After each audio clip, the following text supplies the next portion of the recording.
మాది అల్లూరు సీతారామరాజు జిల్లా. మైక్ దగ్గర పెట్టుకుంటామా? నమస్తే డిప్యూటీ సీఎం గారు, ఇక్కడ చేసిన అధికారులందరికీ మా యొక్క ధన్యవాదాలయ్యా. మాది అల్లూరు సీతారామరాజు జిల్లా పాడేరు మండలం వంటలమాడు పంచాయతీ నుండి వచ్చామయ్యా. ఉదయం 5 గంటలకు వచ్చాము. మా ఊర్లో మాకు ఎకరం 72 సెంట్లు ఉందయ్యా. ఎకరం 72 సెంట్లలోని మాకు ఉత్తరం వైపు గ్రామ కంఠం వస్తుందయ్యా. గ్రామ కంట్రోల్ నెంబర్ ఏమో అధికారపూర్వకంగా పట్టాస్ వేసి ఇచ్చేసారు సార్. మాజీ సర్పంచ్ గారికి అరకు రమణ గారికి పట్టాస్ వేసి ఇచ్చేసి ఆ భూమినేమో కబ్జా చేసిన అతను ఆ భూమి దగ్గరది మా దగ్గర చూపిస్తున్నారు సార్. గ్రామ కంఠం అనేసి 2 భాగాలుగా చేసి ఒక భాగం అధికారపూర్వకంగా కబ్జా చేసి ఇక్కడ గ్రామ కంఠం ఉందనేసి ఎంఆర్ఓ గారు, సెక్రటరీ గారు, విఆర్ఓ గారు వీళ్ళందరూ మా మీదకి చూపిస్తున్నారు సార్. ఎటువంటి సర్వే రిపోర్ట్ లేకుండానే గ్రామ తీర్మానం చేస్తున్నారు సెక్రటరీ గారు. అలాగే పంచాయతీ నాయకులు ముందుగుంటానే గ్రామ తీర్మానం చేస్తున్నారు సార్. సమాచార హక్కు చట్టము అది సార్ మీ దగ్గర నుండే వచ్చింది సార్. అది ఆ రిపోర్టు గ్రామ కంఠమని వచ్చింది, కానీ దాన్ని తప్పు పడుతున్నారు సార్ ఎంఆర్ఓ గారు. మరి మాకు పోలీసులతోటి చాలా దాడి చేయించారు సార్.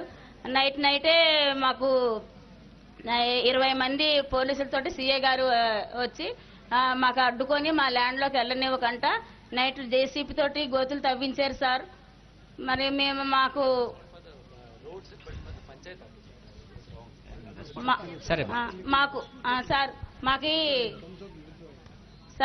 మాకు చాలా టార్చర్ పెడుతున్నారు సార్. అధికారుల నుండే మాకు టార్చర్ పెడుతున్నారు సార్. మా ఫిర్యాదులు ఎవ్వరు కూడా తీసుకోవట్లేదు సార్. నిన్న సొందనకి వెళ్ళాను సార్ ఫిర్యాదు ఇద్దామని. వెళ్తే ఎంఆర్ఓ గారి మీద ఫిర్యాదు ఇద్దామనేసి వెళ్తే అధికారుల మీద ఫిర్యాదులు మేము తీసుకోము, ఇక్కడ మాకు టైప్ చేయొద్దని చెప్పారు సార్ అనేసి అన్నారు సార్. మరి అధికారుల మీద ఫిర్యాదు పెట్టేటప్పుడు మరి మేము ఎవరికి ఇవ్వాలి సార్? ఫిర్యాదు మీకే ఇవ్వాలి సార్. సరేమా, ఓకే. లేదు సార్, మాకు ఇంకా ఉంది సార్. మాకు 2 మగ పిల్లలు ఉన్నారు సార్. వాళ్ళ అమ్మ నాన్న చనిపోయారు. లేదమ్మా, మీరు చెప్పిన విషయాల గురించి ఇప్పుడే గౌరవ ఉప ముఖ్యమంత్రి వారు కూడా చాలా క్లియర్గా మాట్లాడడం జరిగింది. ఇప్పుడు నేను కూడా నా అధికారులతో చర్చ చేసినప్పుడు ఇప్పుడు అధికారులు ఎవరు పట్టించుకోలేదన్నారు కదా. దీనికి సర్వేకి ఇప్పుడు జిల్లాలో ఉంటున్న సర్వేకి టాప్ అధికారి ఏడీ సర్వే. మీ పొలంకి ఏడీ సర్వే గారు వచ్చారా? సర్వే చేశారా? మామూలుగా మనం విలేజ్ సర్వే చేయకుండా మీకు ఎందుకు ఏడీ సర్వే గారు పంపించామంటే మీకు న్యాయం జరగాలి. కింద ఉంటున్న అధికారులు మీ మీద ఏదైనా హెరాస్ చేస్తున్నారా లేదా అని కోసమే టాప్లో ఉంటున్న ఏడీ సర్వే గారు, డిఐఓ అందరినీ పంపించడం జరిగింది. పంపించేసి వాళ్ళు సర్వే రిపోర్టు నేనే స్వయంగా ఇప్పుడు చూడడం జరిగింది. ఇప్పుడు మీరు పెట్టిన 28/1 అదే కదా మీ సర్వే నెంబర్ మీరు అడుగుతున్నది. మీరు మీ పట్టాలో ఉన్నది 28/1లో మీరు చెప్పిన 1 ఎకరా 72 సెంట్లు ఉన్నాయి. గ్రామ కంఠం సార్. గ్రామ కంఠం అది. సో మీరు గ్రామ కంఠంని అంటే మీరు మీ దానికి ఆనుకుండా ఉన్న ప్రైవేట్ ల్యాండ్లు 2 కూడా కొలవడం జరిగింది, అంతే కదా? జరిగి దాంట్లో డిమార్కేషన్ రిపోర్టులో ఇప్పుడు నాట్ ఓన్లీ బల్లే సర్వేర్ మాత్రమే కాదు, ఏడీ సర్వేర్ గారు కూడా వాళ్ళు ఏం కన్ఫర్మ్ చేస్తున్నారంటే ఇది గ్రామ కంఠమే అని కన్ఫర్మ్ చేస్తారు. అంటే మనకు ఉంటున్న రెవెన్యూ రికార్డ్స్లో ఏముంటాయో అది ఫీల్డ్లో వెళ్ళి కొలవడమే మన సర్వే రిపోర్ట్ అంటున్నాం. సో అది మన సర్వే రిపోర్టు ప్రకారము అది గ్రామ కంఠంని వాళ్ళు మనకి రిపోర్ట్ చేయడం జరిగింది. అన్ని అధికారులు కూడా ఇవ్వడం జరిగింది సార్. మీకు ఫిర్యాదు చేశాను సార్. ఫిర్యాదు చేస్తే మాకు 4 దిక్కులు కరెక్ట్ గా నోటీసులతోటి ఇవ్వండి సార్ అనేసి అన్నాం. అంటే వీళ్ళు ఎటువంటి నోటీసులు జారీ చేయకంటానా దౌర్జన్యంగా ల్యాండ్ లోకి వచ్చి హెరాస్మెంట్ చేశారు సార్. హెరాస్మెంట్ చేశారు సార్. ఇప్పటికైనా సర్వే రిపోర్ట్ లేదు సార్ వాళ్ళ దగ్గర. లేదమ్మా, వాళ్ళు పెట్టిన రిపోర్ట్స్ నేను చూశాను మీరు చెప్పిన తర్వాత. మీరు ఇప్పుడు ఏడీ సర్వే చేసేది కూడా తప్పంటే నేను స్టేట్ నుంచి కూడా ఒక రిపోర్ట్ ఒక అధికారులు తీసుకువచ్చేసి దానికన్నా ఉన్నత అధికారులు ఒకసారి సర్వే చేపిస్తాను. Will do it. ఇక్కడ ఉన్న అధికారులు కాకుండా వాళ్ళు ఇన్వాల్వ్మెంట్ కాకుండా కంప్లీట్లీ మీరు కూడా అర్థం చేసుకోవాలి. డిప్యూటీ సీఎం గారు ఆల్రెడీ ఇన్స్ట్రక్షన్స్ ఇచ్చారు. ఎట్టి పరిస్థితుల్లో పై స్థాయి నుంచి అంటే రాష్ట్ర స్థాయి నుంచి ఒక టీంని పంపించి మీరంత బలంగా చెప్తున్నారు కాబట్టి ఒకసారి మళ్ళీ రీసర్వే మంచి అధికారులని ఉన్నత స్థాయి నుంచి పంపించి వాళ్ళతో చేపిద్దాం. ఓకే. స్థానిక అధికారులకి మీకు ఏమైనా సమస్య ఉంటే మీరు ఏ రోజైనా కలెక్టర్ గారికి మీరు అందించవచ్చు. తప్పకుండా వెరిఫై చేస్తారు. మాకు మూగ వెరిఫై పిల్లలు ఇద్దరు చేస్తారు. ఉన్నారు సార్, వాళ్ళని పోషాకారం లేదు సార్. వీళ్ళు అధికారులే నాకు టార్చర్ చేస్తుంటే నేను ఎవరితో చెప్పుకుంటాను సార్. నేను స్టేషన్ కి నాకు అరెస్ట్ చేశారు సార్. నాకు ఇగో నా ఇంట్లో పెన్షన్ నాకు వస్తుందా కంప్లైంట్ వాళ్ళకి? పెట్టారు. మీ పిల్లలకి నాకు పెన్షన్ చాలా వస్తుందా? చాలా తిప్పలు పెట్టారు సార్. నేను పెన్షన్ వస్తుందా పిల్లలకి? వస్తుంది సార్. ఓకే. పెన్షన్ రేషన్ మాకు పోషాకారం సార్. ఓకేనమ్మా. నాన్నకి పిన్నికి హార్ట్ పేషెంట్ సార్. ఓకే. మాకు ఇల్లు కట్టుకోవడానికి కూడా అవకాశం లేదు సార్. మాకు చేద్దాం, చాలా పేద చేద్దాం. కుటుంబం సార్. మా సరే మరి ఖచ్చితంగా 100% మీరు ఎంత గట్టిగా చెప్పారో అది ఇవాళ నిన్న సమస్య కాదు, దాదాపుగా పలు సంవత్సరాలుగా జరుగుతుంది. దానివల్ల స్టేట్ నుంచి ఒక ఉన్నత అధికారులు ఇక్కడ స్థానిక వాళ్ళ సంబంధం లేకుండా ఒకసారి ఇది పరిశీలన చేస్తాం, సరేనా? సార్ మాకు ఇది న్యాయం జరగకపోతే 100% నా పట్ట మీకు ఇచ్చేస్తాను సార్. ఈ భూమి వల్ల నాకు చంపేస్తారు సార్ పోలీసులు. నేను లేదు అప్పుడు దాకా మిమ్మల్ని ఎవరు డిస్టర్బ్ చేయకుండా చూడాల్సిన బాధ్యత నాది. ఓకే, మీ దగ్గర ఎవరు ఏ అధికారులు మీకు ఇబ్బంది పెట్టరు. ఈ స్టేట్ నుంచి రావడానికి వరకు మీకు ఎట్లాంటి సమస్య లేకుండా చూసుకుంటాను. ఒక్క నిమిషం, ఎస్పీ గారు ఉన్నారు, ఎస్పీ గారు మాట్లాడతారు. సార్ నాకు ఇప్పుడే క్లియరెన్స్ అయ్యింది సార్. నాకు వీళ్ళు చంపేస్తారు సార్. నేను ఉండలేదు సార్. నా పట్ట మీకు ఇచ్చేస్తారు సార్. అమ్మా మీరు కూర్చోండి. పోలీస్ తరపున మీ సమస్య ఇప్పుడు ఆల్రెడీ మీరు డిప్యూటీ సీఎం గారికి చెప్పడం జరిగిన ఏమీ సమస్య లేకుండా పోలీస్ తరపున ఎలా చేస్తున్నాం? పవనన్న నాకు న్యాయం చేయకపోతే నేను ఏదో రైల్వే స్టేషన్ నేను చచ్చిపోతుందన్న.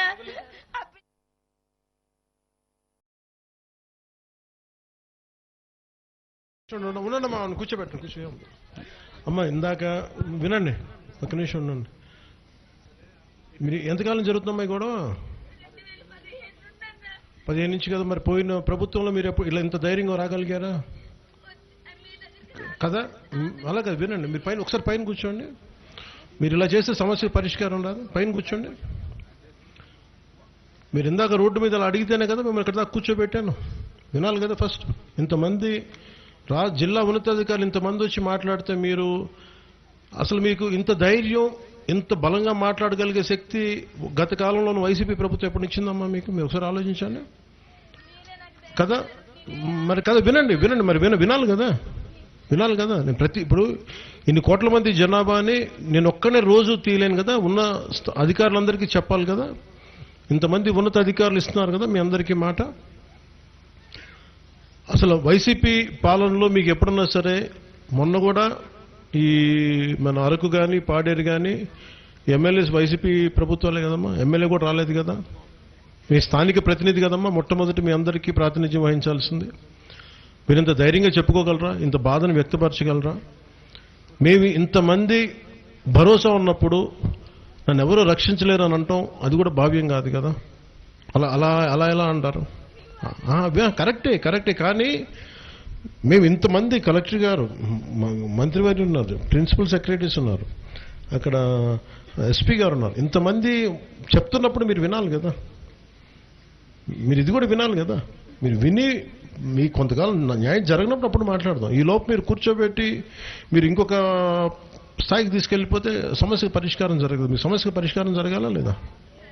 మా సమస్యకు పరిష్కారం జరగాలంటే కూర్చోబెట్టి నేను చేయించడానికే కదా ఇంత దూరం ఎవరు వచ్చారు? ఇప్పుడు దాకా రోడ్డు కూడా రాలేదు కదా. ఇప్పుడు దాకా మీరు చెప్పాలి కాదమ్మా. వినండి, ఫస్ట్ వినండి. మీరు ఓటేసిన ఎమ్మెల్యే ఈ రోజు దాకా ఈ గ్రామంలోకి అడుగు పెట్టలేదు. ఎందుకంటే రోడ్డు కూడా వేయించలేకపోయారు వాళ్ళు.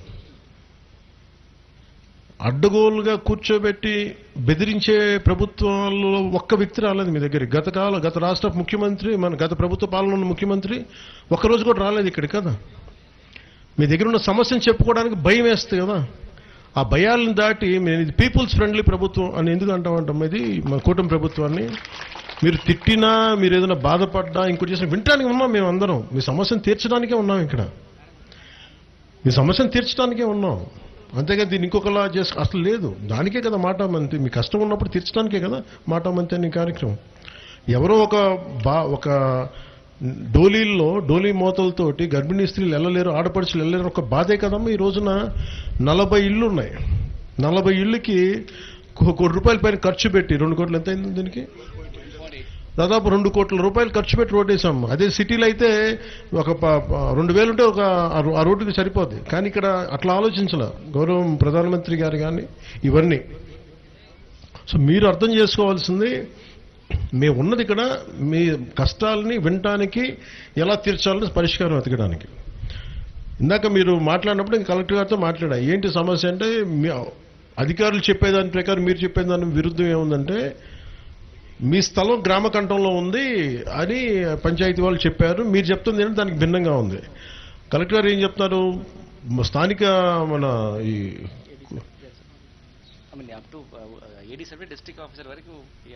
సర్వే వాళ్ళు స్థానికంగా ఉండేవాళ్ళు కాకుండా డిస్ట్రిక్ట్ స్థాయి అధికారులు కూడా పంపించాం, మీకు అది కూడా తృప్తి లేదన్నారు కాబట్టి ఇప్పుడు స్టేట్ నుంచి పంపిస్తాం. ఇంతమంది మా మంత్రి గారు కూడా ఉన్నారు కదా, నేనున్నాం కదా, మేము అందరం చెప్తున్నాం కదా, వినండి. మీరు వినకపోతే ఎట్లా, మీ వాదన మీద ఉంటే ఎట్లా? ఇంత మాట్లాడుతున్నప్పుడు వినాలి కదా, ఒక అవకాశం ఇవ్వాలి కదా. గత ప్రభుత్వంలో ఉన్న వ్యక్తులు మీ మాట వినటానికి అసలు లేరు, ఇప్పుడు వింటున్నప్పుడు కనీసం మాకు ఒక అవకాశం ఇవ్వాలి కదా. మాకు అవకాశం ఇస్తే కదా నేను చేయగలం. మీరు వినండి, దయచేసి వినండి. ఎందుకంటే పారిపోవడానికి ఇక్కడ ఏం లేం కదా. నాకు 19లోనూ 18లోనూ ఓట్లు ఇస్తే కాదు కదా నేను వచ్చింది, నాకు ఇష్టపడే కదా. మీరు అందరూ నన్ను నలిగిపోతున్నారు, కష్టపడుతున్నారనే కదా. కష్టపడే ప్రభుత్వానికి మీరు కొంచెం భరోసా వేసి కొంచెం ఎక్కువ కష్టపడతాం. బ్లేమ్ చేసి మిమ్మల్ని ఇబ్బంది పెడితే అది కాదు కదా. అందుకని వినండి. ఫస్ట్ మీకు 2 బిడ్డలని చెప్పారు, మీ 2 బిడ్డలకి ఏం చేయగలరు కూర్చొని అన్ని మాట్లాడతారు మన వాళ్ళు. మీ దగ్గరికి వచ్చి మీకు ఏమేమి ఇబ్బందులు ఉన్నాయి, మీకు ఏదైనా ఆదాయం వచ్చే మార్గాలు ఏమైనా ఉన్నాయా, అలాగే మీకు ఏదైనా ఇల్లు ఏదైనా ఉంటుందంటే కలెక్టర్ గారితో మాట్లాడతాం ఇవన్నీ. అందుకని నేను ఇప్పుడున్నా సరే నన్ను ఎవరు వచ్చి మీరు ఎంతమంది ఉన్నారు ఈ రోజున, ఎంతమంది వచ్చి నన్ను రోడ్లు అడిగారు చెప్పండి? ఎవరు వచ్చి నన్ను అడగలా.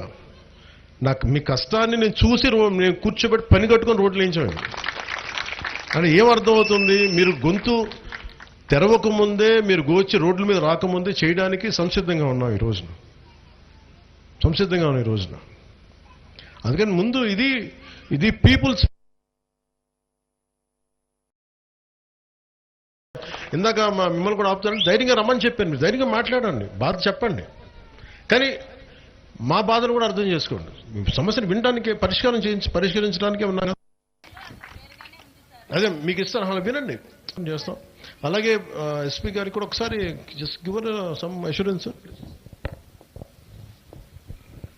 అమ్మ, మీరు అప్పుడు మన కింద స్థాయి రెవెన్యూ అధికారి పైన కంప్లైంట్ ఇచ్చిన ఈ కంప్లైంట్ని మన తరపున కూడా పూర్తిగా చర్చ చేసిన తర్వాత తెలిసిన విషయంలో మనకి మీ పైన దాడి చేసే వాళ్ళు అధికారి కానీ ఎవరైనా సివిలియన్ కూడా వాళ్ళు మీకు ఇబ్బంది పెట్టే వాళ్ళు వస్తే ఖచ్చితంగా మీరు నా నంబర్కి ఫోన్ చేయొచ్చు. బట్ ఆ పరిస్థితి ఇప్పుడు దాకా రాలేదా, గతంలో తర్వాత కూడా రావడానికి ఛాన్స్ లేదు. ఆల్రెడీ ఇప్పుడు మన కలెక్టర్ గారు అదేవిధంగా డిప్యూటీ సీఎం గారు చెప్పిన మీ మాటని కొద్దిగా నమ్మకం ఉండాలి. సో ఖచ్చితంగా మీకు ప్రామిస్ ఇవ్వడం జరిగిన డిప్యూటీ సీఎం గారి తరఫున అది పూర్తిగా కలెక్టర్ గారు ఇవ్వగలుగుతున్నారు. నేను చూస్తున్నాం పోలీస్ తరఫున మీకు ఏమీ ఇబ్బంది రాకూడదు.